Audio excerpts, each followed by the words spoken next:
Fala galera, bem-vindos a mais esse vídeo da Beginners Fotografia. Eu sou o Bruno e nesse vídeo de hoje eu vou falar para vocês sobre a lei da reciprocidade na fotografia, que basicamente é a relação, entre o obturador, diafragma e o ISO, como eles se relacionam entre si. Então você pode alterar esses elementos com combinações diferentes e obter a mesma exposição no final. Então eu vou tentar explicar da maneira mais básica possível para vocês entenderem. Só relembrando, o obturador controla movimento, congela ou cria movimento. O diafragma controla a profundidade de campo, que é o quanto vai ficar em foco e o quanto vai ficar fora de foco. E o ISO controla a sensibilidade do sensor à luz. Lembrando também que o obturador e o diafragma controlam a exposição da sua imagem também. Então eu vou tentar explicar da maneira mais fácil possível para vocês, vou mostrar aqui na prática. E vou falar também sobre os pontos na exposição, vou explicar para vocês melhor. Então a primeira coisa que eu vou fazer aqui, vou fazer uma foto com o fotômetro zerado, tá? Vou zerar o fotômetro aqui, zerar, vou colocar uma configuração qualquer, mas que zera o fotômetro aqui. Então aqui com o fotômetro zerado, para a gente começar, eu estou com o obturador em 1/40, diafragma f4.5 e o ISO em 400, ok? Então vou fazer uma foto aqui para vocês. Eu já pré-foquei, tá? O foco está na tampinha ali onde está escrito Town Room. Vou fazer a primeira foto.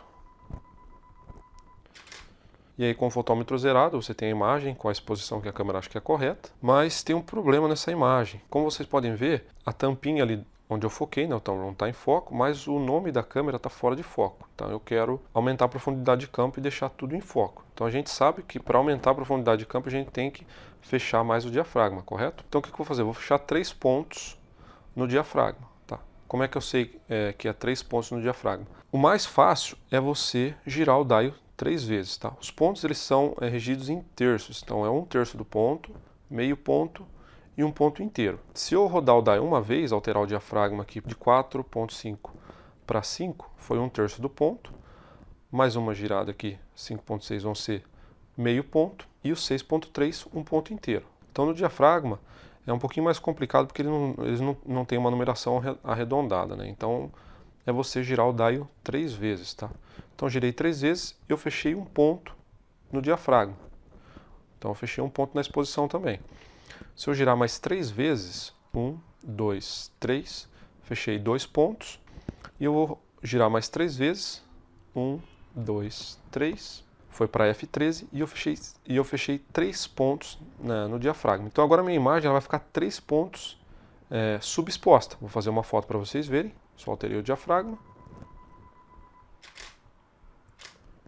Você viu que a imagem ficou escura, né?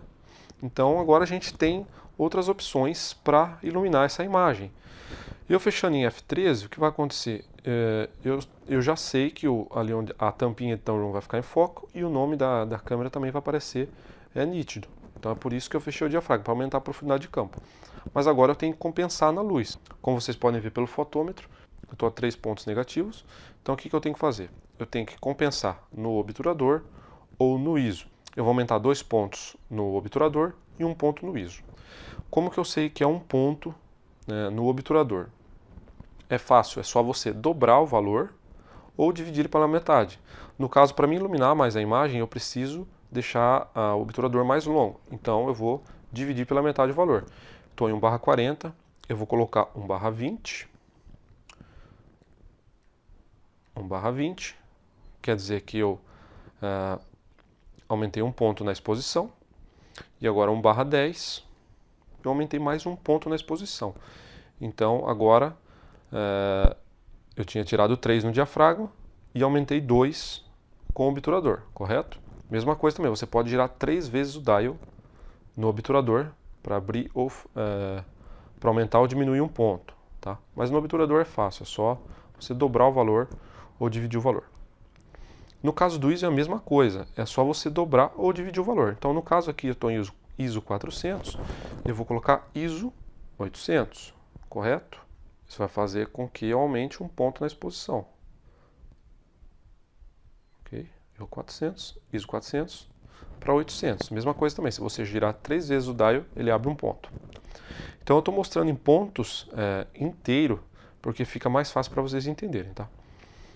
Então agora 1/10, F13 e o ISO em 800, se eu fizer uma foto.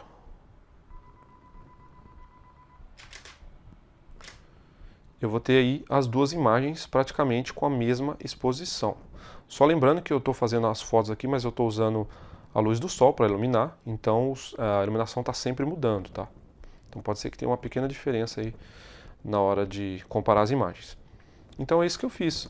Fechei 3 pontos. Primeiramente eu fechei 3 pontos no diafragma para aumentar a profundidade de campo, que era o que eu precisava. E depois eu compensei no obturador e no ISO. Então é o que eu sempre digo, primeiro você tem que pensar na estética da sua imagem, né? No caso aqui, eu queria aumentar a profundidade de campo, então eu tive que fechar o diafragma. Se você for fotografar algo em movimento e quer congelar o movimento, você vai ter que colocar o obturador de acordo para congelar o movimento e compensar no diafragma e no ISO. Então se você girar o dial uma vez é 1/3, se você girar 2 vezes é meio ponto, se você girar 3 vezes é 1 ponto inteiro. Tá? Então você tem aí uma possibilidade boa. Como vocês podem ver aqui no fotômetro, como a iluminação está mudando, ele está falando que eu estou aqui 1/3 do ponto a mais na exposição. Então eu posso girar o dial aqui no obturador uma vez, para 1/13, e eu zerei o fotômetro. Se eu voltar para 1/10, ele fica 1/3 superexposto aqui. No caso, eu poderia também fechar o diafragma. Então eu tive que fechar meio ponto, porque a iluminação que está mudando zerou o fotômetro. Tá? Então você tem a possibilidade aí de 1/3 do ponto, meio ponto e 1 ponto inteiro. Eu quis mostrar em 1 ponto inteiro para ficar mais fácil para vocês entenderem. Só lembrando também que cada ponto que você abre, por exemplo, se você abrir 1 ponto no diafragma, ele vai deixar 2 vezes mais a luz entrar. Se você abrir 2 pontos, vai deixar 4 vezes mais luz entrar. E se você diminuir os pontos, é a mesma coisa. Você diminui a quantidade de luz em 2 vezes que entra pela lente no seu sensor. A quarta opção, além do obturador diafragma ISO, para você alterar a sua exposição é o quê? Adicionar ou diminuir mais iluminação. No caso aqui, se essa cena minha estivesse sendo iluminada apenas com uma lâmpada e eu fechasse um ponto, eu teria que adicionar mais uma lâmpada. Eu teria que dobrar o valor. Se eu fechasse 2 pontos, eu teria que adicionar 4 lâmpadas. Se eu fechasse 3 pontos, eu teria que adicionar 8 lâmpadas para conseguir a mesma exposição, sem alterar nenhuma das configurações aqui. Basicamente é isso. Claro que no dia a dia, se você estiver fotografando num dia de sol, a iluminação vai estar sempre mudando, então você tem essas possibilidades aí de mudar em terços, né? Sempre olhando aqui no fotômetro. No caso agora você vê que a iluminação já mudou, ó. Eu estou com uma exposição a mais aqui e eu posso alterar aqui, ou no ISO, ou no obturador, ou no diafragma. Depende do que eu quero para minha imagem. No caso, se eu não posso mexer no diafragma, eu mexo no obturador. Deixo aqui a velocidade mais curta. Eu coloquei de 1/10 para 1/15. Mudei meio ponto. Então zerou o fotômetro. Tá? Porque aqui a iluminação está sempre mudando. Basicamente é isso. Espero que vocês tenham gostado. Espero que tenha ajudado. Qualquer dúvida, deixe sua pergunta nos comentários do vídeo. Compartilhe o vídeo. Dê um joinha aí se você gostou. E até a próxima, galera. Valeu!